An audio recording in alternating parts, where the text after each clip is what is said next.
You want to stop what's happening in this country? I'll tell you what you can do, but I haven't seen enough Americans that are willing to do it. That protest that we did yesterday on Saturday, after the murder of the ICE agent of that 37-year-old single mother, you do that protest Monday, Tuesday, Wednesday, Thursday, Friday. The next week, Monday, Tuesday, Wednesday, Thursday, Friday. You don't go to work. You don't pay federal taxes. And you protest until the president is removed from the office. And J.D. Vance. Why are we not willing to do that? I just want to know. What I've heard a lot, and I'm going to be 100% real, and if you don't like it, that's too bad because facts don't care about your feelings. People that don't look like me, they don't have the luxury of ignoring what's happening. Latinos, black men and women, Hispanics, Somalians, Afghan, Indian, they're getting treated poorly every day. Today, they're going door to door in Minneapolis. Door to door with their guns in hand. That young lady got murdered the other day. We have pregnant women being drugged through the snow, losing their pregnancies. We have concentration camps where people have lost their lives. They're getting 1 shower a week, 1 meal a day. The child molester president is talking about undoing birthright citizenship. This is where we are as a country. He's invading Venezuela and then probably Greenland, where NATO's going to have to attack us and we're going to be removed. Possibly world war. The economy is going down the toilet. It's the lowest job growth since COVID, a worldwide pandemic where millions of people died. And we're just sitting back saying, wait for the midterms. Martin Luther King said that a leader is not a searcher of consensus, they are a molder of consensus. If you're waiting for the Democrats to save us in the midterms, then you're out of your goddamn mind. You're an idiot. Sorry if you don't like to hear it, you are. The Democrats are part of the problem. The Republicans are Derek Chauvin sitting on the knee of George Floyd, murdering him. And the Democrats are the 3 officers that are sitting by and watching it happen. Ooh, a strongly worded letter from Cory Booker. Ooh, Hakeem Jeffries, the working class, the middle class. Donald Trump, A.B. Klobuchar, he ran on lowering prices. This isn't what we wanted. I demand transparency. Eric Swalwell wouldn't even vote for the Charlie Kirk bill. He no-voted. What a coward. You think that Hakeem Jeffries and Chuck Schumer are going to save us from what? They can't save us from white supremacy.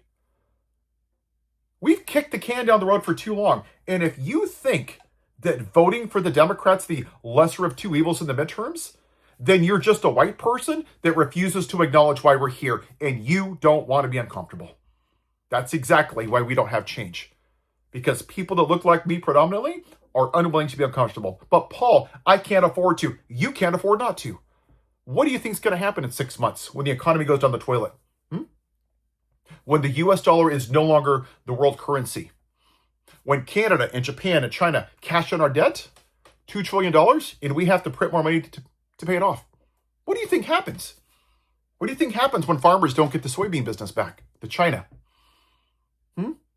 When we don't get new jobs? When Amazon creates 600,000 new jobs, but they don't go to people, they go to robots and AI. You think it's bad now? It's about to get the hell of a lot worse. So you can sit here and we can live off our breadcrumbs all you want. That's fine.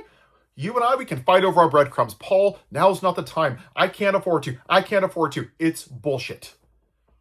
You don't want to be uncomfortable.